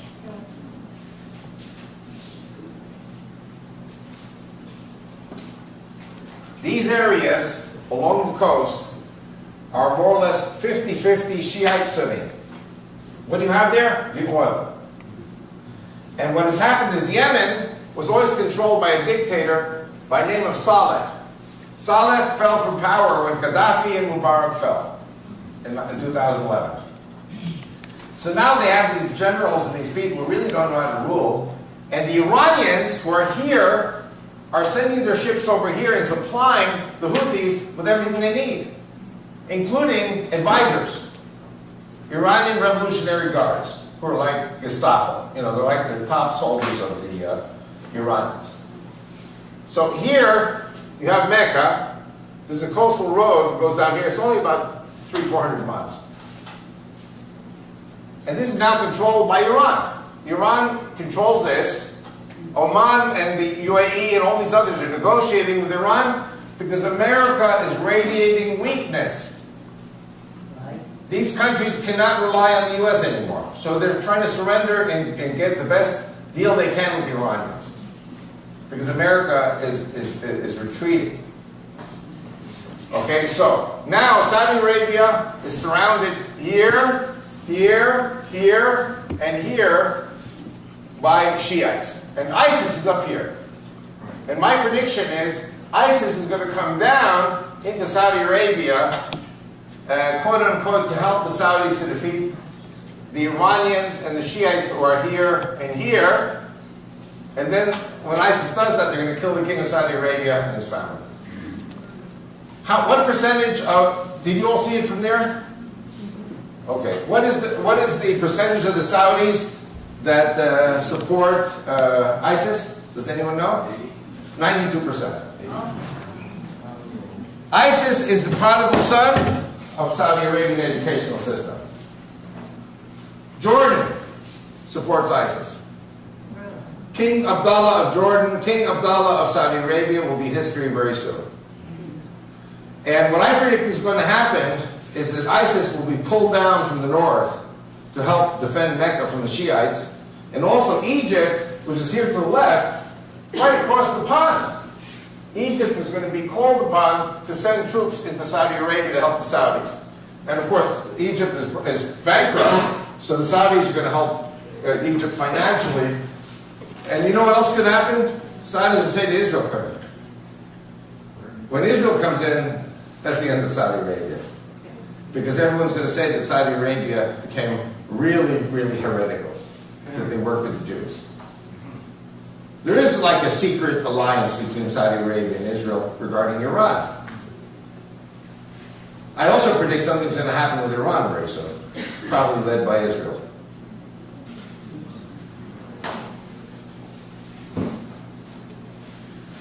I want to share. You want to say something? There's a shelf down below, so Yeah, okay, well, if I put it down here, I'll forget it. Okay. I want to share a few things that my wife picked up in the Arabic media regarding American presidents and regarding Obama. Firstly, regarding George W. Bush, the Saudis were saying Bush is either our ally or he's not our ally. If George W. Bush is our ally, he'll fight our battles for us. We will pay him, we will pay the American economy, we will support Wall Street, we'll give them oil, but American soldiers must fight for us. Saudis don't know how to fight. Another broadcast my wife picked up, and they were saying, we are very happy that American boys and girls die fighting our battles for us. In other words, they bite the hand that feeds them. They rejoice for every American who dies in uniform. And you know, I've seen girls without any legs before in the military, in Oklahoma City and other places. So the Saudis also say, if George W. Bush does not do what we tell him to, we're going to pull our money out of Wall Street and deny America the oil. In other words, the oil and the cash is a whip. It's a threat hanging over the U.S. by the Saudis. As long as you're in bed with the Saudis, Wall Street will do well. So my wife picks up broadcasts, and you'll forgive me. If you are upset by what I say, I'm not angry with you. You're not married to my wife. I'm married to a woman who's a live wire. She picks up, she's like a lightning rod. She picks up information every day in our radio. 2006, the Saudis are saying, we will have a Muslim president in the White House in 2008. And my wife doesn't know what they're talking about, because in 2006, we hadn't heard about Obama. We didn't know who he was. And we still don't know who he is. What's his name? Is it Mubarak Hussein Obama, or is his real name Barry Soetoro? I mean, he came into the U.S. with a Fulbright scholarship as a foreign student under the name of Barry Soetoro, Indonesian. He's a Muslim. Well, of course, I'm getting to that. 2010, my wife picks up a broadcast, and again, I recommend when you go home, look up Saudi Plant, P-L-A-N-T. This is made by a Southern Baptist pastor in Milton, Florida, Carl Gallups, and he goes under the name P.P. Simmons, and what he did about me and my wife was 100% correct. Rachel picks up a broadcast. I did this interview with Gary Stearman. How many people heard of Gary Stearman? Prophecy in the Nose. I did this with him 3 years ago. And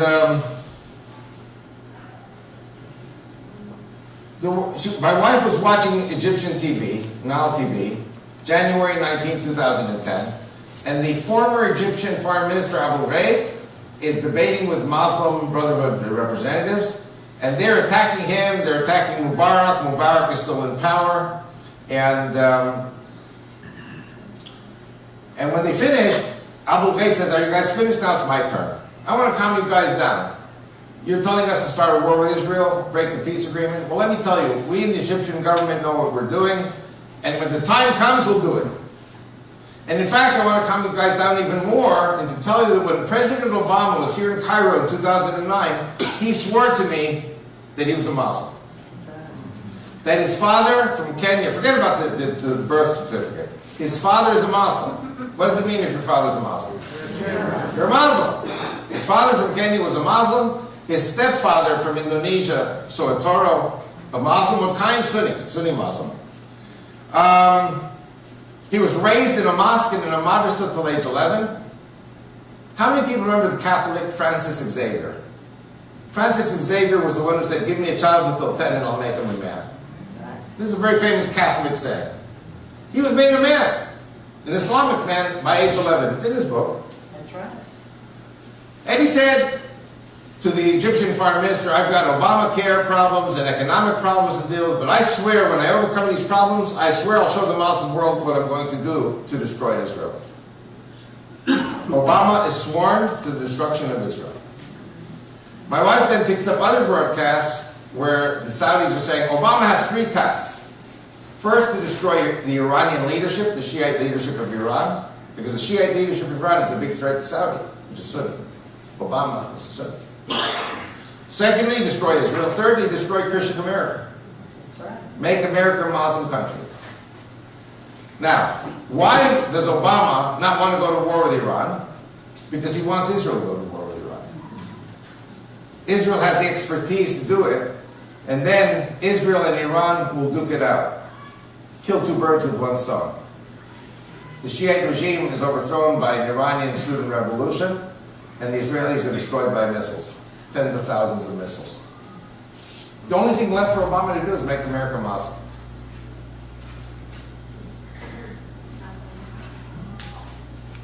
How do you make America Muslim? You bring about a collapse of all the Islamic regimes in the Middle East. It's called the Arab Spring. How many people remember the Arab Spring? When you have an Arab Spring Muslim Brotherhood takeover, the whole country collapses. They kill the Christians, they destroy the Christians, they destroy their economy. When they destroy their economy, everyone's starving. When people are starving, what do? They leave. Where do they go? America. Okay? You understand why America's the greatest country on earth? Okay. Now, I want to go back for a moment. We're moving along. We're getting there. I don't want to say we're finished, but we're getting there. Okay?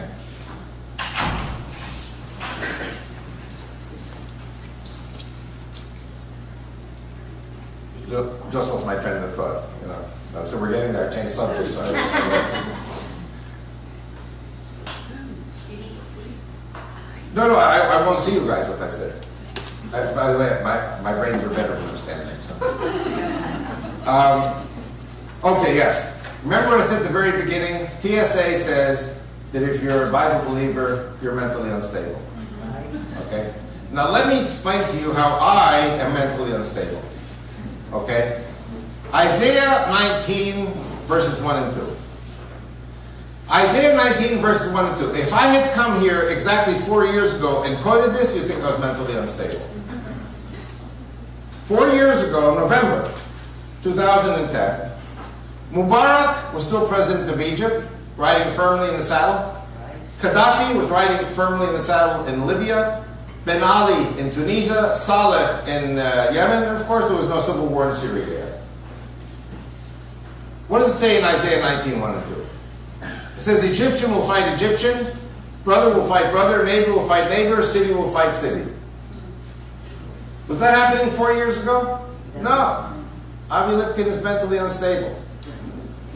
But after February 11, 2011, the Arab Spring begins.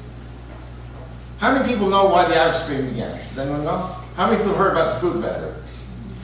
2 hands, 3 hands, 4 hands. A Tunisian fruit vendor is pushing his cart and he gets arrested because he won't pay a bribe. Where's your license? I don't have a license. Okay, you're under arrest unless you pay a bribe. They confiscate his fruit, they confiscate his cart, they confiscate the scales on which he weighs the fruit. And then a Muslim woman police officer in Tunisia slaps him in the face, which is the ultimate insult to a Muslim man. They have to let him go, eventually. They release him from jail. He goes to the gas station, gets a quart of gasoline, pours it all over himself, and he self-immolates. And all the Tunisians in that little village have their cell phones, and they're taking movies of this guy going up in flames.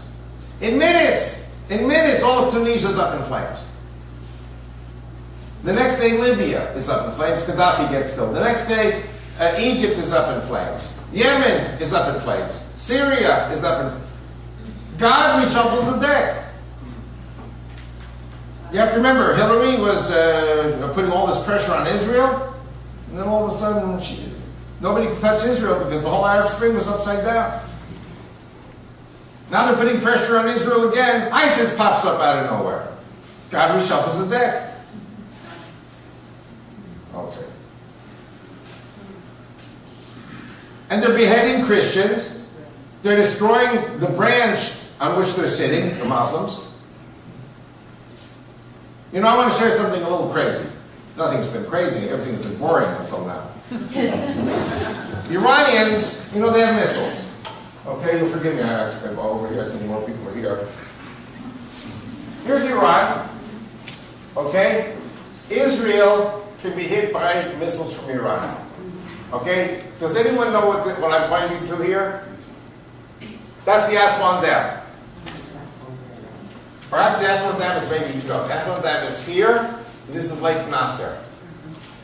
And, you know, Egypt was going to send troops into Syria to fight Bashar al-Assad. Bashar al-Assad is Shiite, Egypt is Sunni.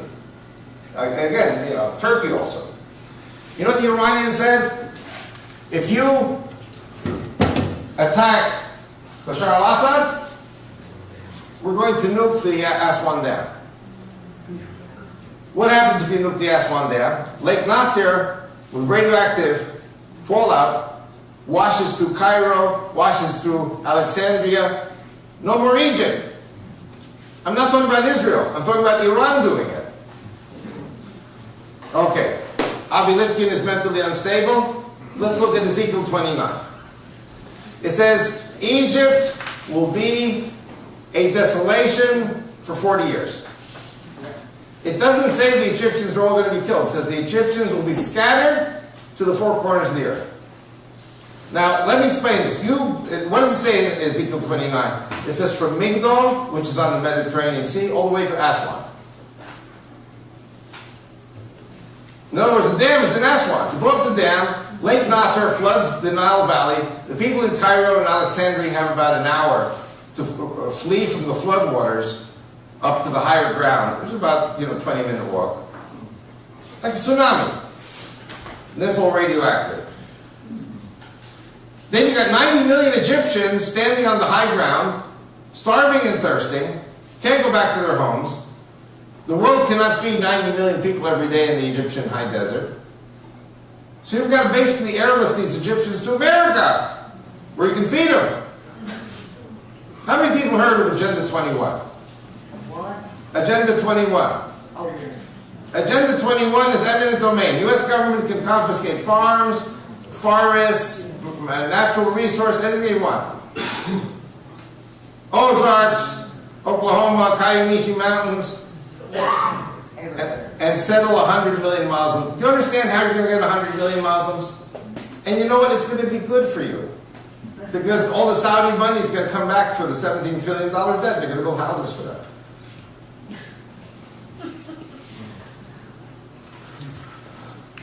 I was once in a church, nice church. Everyone's nice. And one of the guys comes up to me after I speak, says, if I keep my job and gas goes down to $2.50 a gallon, I vote Obama. A lot of people, they just want to keep their jobs. They want to feed their families. right. Okay? So if you have 100 million Muslims coming in, you're going to have an unprecedented prosperity. Unprecedented prosperity in this country. That's why I'm saying the dollar will not collapse. American economy will not just yet, will not collapse. Immigration is good. Okay, now we're going to do a little economics 101. Then we're going to come back to Saudi Arabia and start wrapping up. 8:15. How much time should I continue past that? Okay. Now, I want to do economics 101 a la Avi Lipkin. It's my own theory. Again, I don't know if people are talking about it, but I have not heard other people. I'm just putting this together. Europe is 350 million people. America is 310. Okay, so Europe outnumbers America by 40 million people. Economically speaking, Europe has a greater potential than the U.S.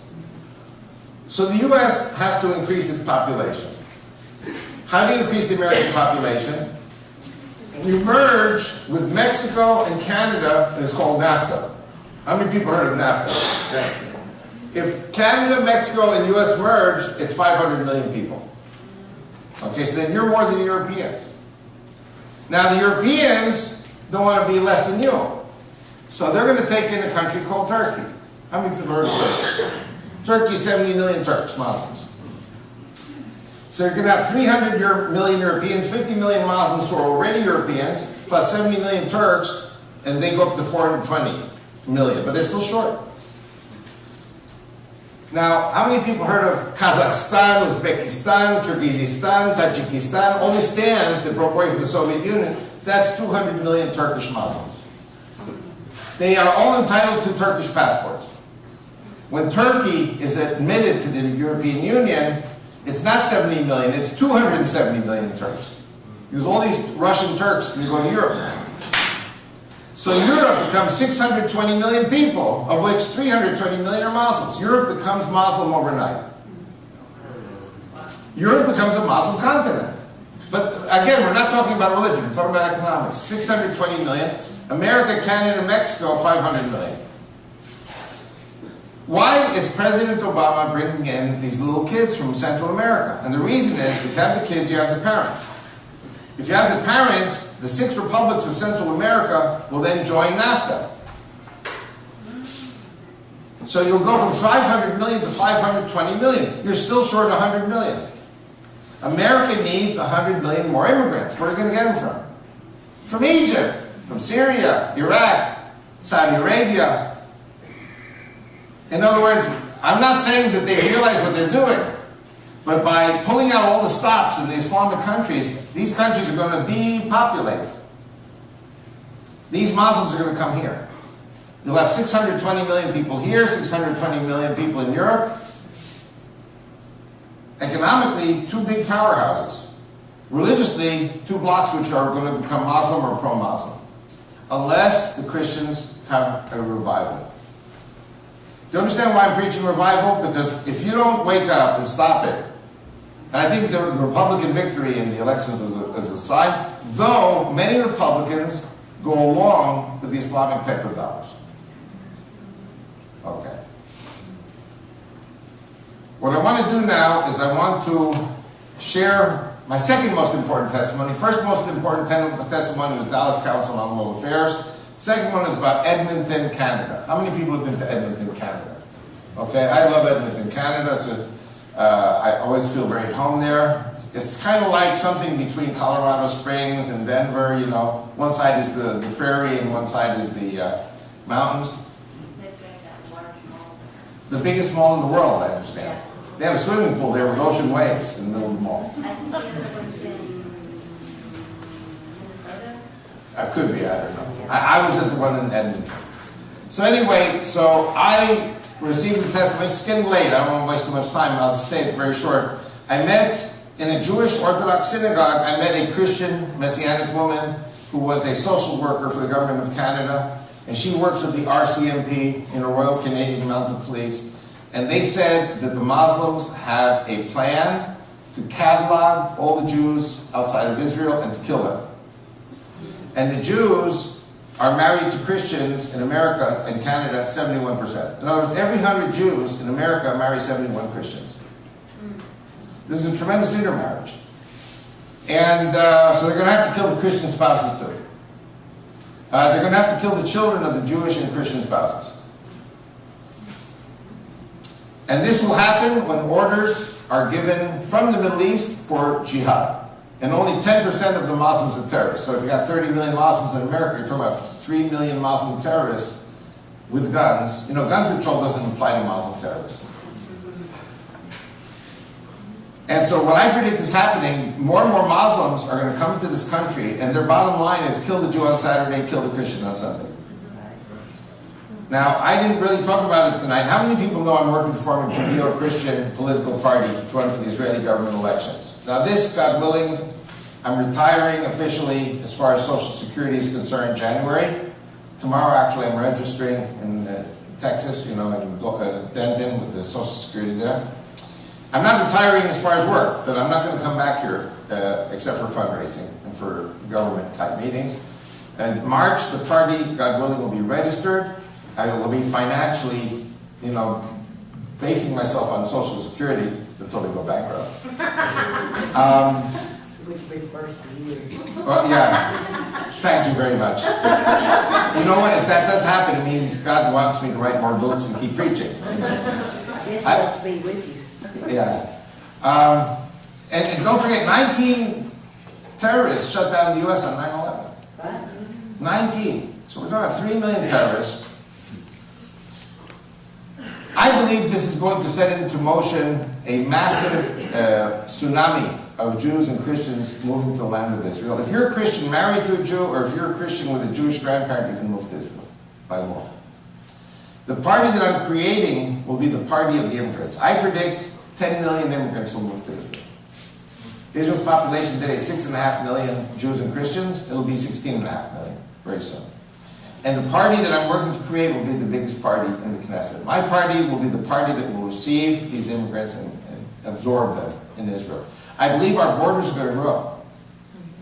Deuteronomy 11 says, wherever your feet will tread, which is Lebanon, Syria, Jordan, northwest Saudi Arabia, and Egyptian peninsula of Sinai. Our borders are going to grow, our population is going to grow, and Messiah is going to show. I think we are in a time where the Messiah is going to show. Now, again, what I think is going to happen is that ISIS and this entire war in Saudi Arabia is going to bring about the destruction of Mecca and Medina. It's going to bring about collapse of the Islamic order. And the one world government is going to ban Islam. Because the one world government can play along with all the insanity of Islam as long as the oil is flowing. But when the oil stops flowing, then the one world government says, no way, Jose. And that's the end of Islam. And then they're going to say to the Jews, build your temple now. Because there's nobody to oppose you. And you know, I'm not in favor of animal sacrifices, but you know, people who read the New Testament say Jesus cannot return until the Antichrist shows up at the temple. That's right. So if you're a Christian, you got to support the rebuilding of the temple. That's right. Maybe not for animal sacrifices, but the point is, I believe that the Antichrist is not a Muslim. The Antichrist is going to come from the European, American, Vatican system. And if Islam is terminated soon, and if the Jews go home soon with their Christian spouses, I think this all points to things that are imminent, things that are about to happen. So I'm just saying, we are the generation that is witnessing more fulfillment of Bible prophecy than any other generation in 2,000 years. Everything is coming down right now as we talk. So this is my last trip to the States. You know, as a preacher, I go home in the 4 weeks, get the party registered, and start campaigning for the Knesset and getting ready for the Jews and Christians to come home. So let me tell you a joke. I haven't seen any black people here, but I have to tell you a little joke, which if there were blacks here, they'd laugh their heads off at this joke. A Jewish guy has 3 sons. And you know, Jewish people don't like it when the kids marry out of the faith. It's kind of like, remember my big fat Greek wedding? Yeah. Remember the girl says to her father, Dad, so can I marry the American guy? And so the father says, no, now go eat something. And that's very Jewish too. So anyway, so this Jewish guy has 3 sons. First son comes home, Daddy, I met the girl of my dreams. What's her name? O'Malley.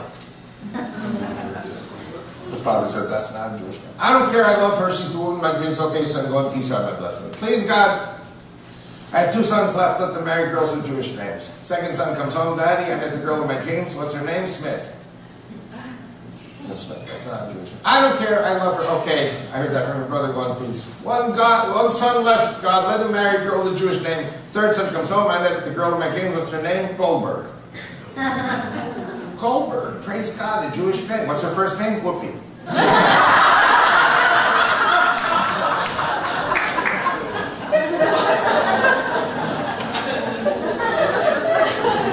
So I think what we're going to be seeing is we're going to see the 100 Jews moving to Israel with 71 Christian spouses. Wow.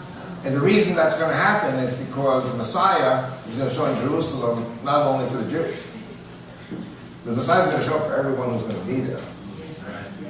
I learned a very interesting verse recently from Hosea 11, verse 10.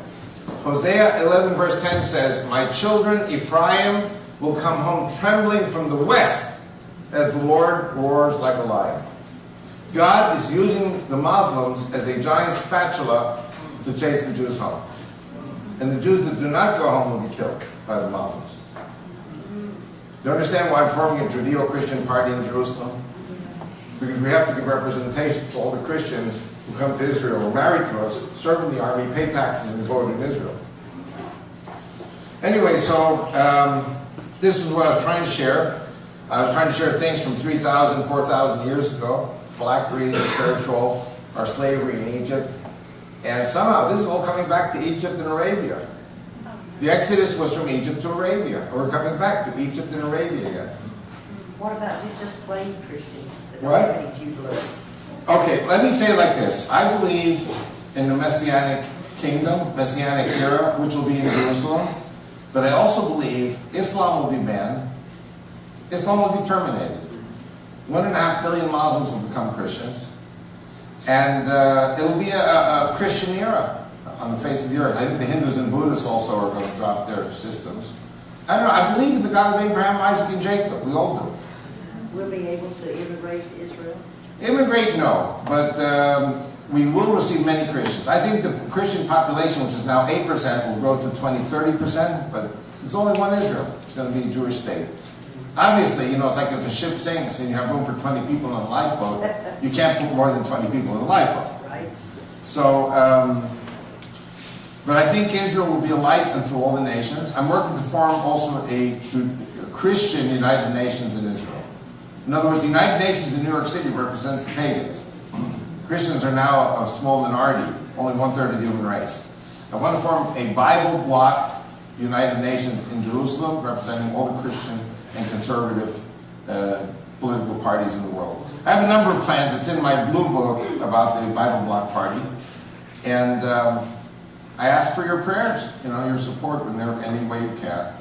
And pray for me for getting home safe to Israel. And I pray for you for America, that you'll have your revival. I believe America comes out on top. You won't have to go to live in Israel, but you'll be in Israel. You'll be coming often. And God bless all of you. And take the prospectuses also for my son's tour to Israel in March with Gary Stearman. And it'll be a scholars tour to Israel. Come often to Israel, yes. Avi, what do you think about these Muslim testimonies that Yeshua is appearing to them? I believe, of course. I've heard many of them. I'm telling you, the day's going to come that the Muslims will realize that Islam is a failed system, and they're going to be looking for the truth.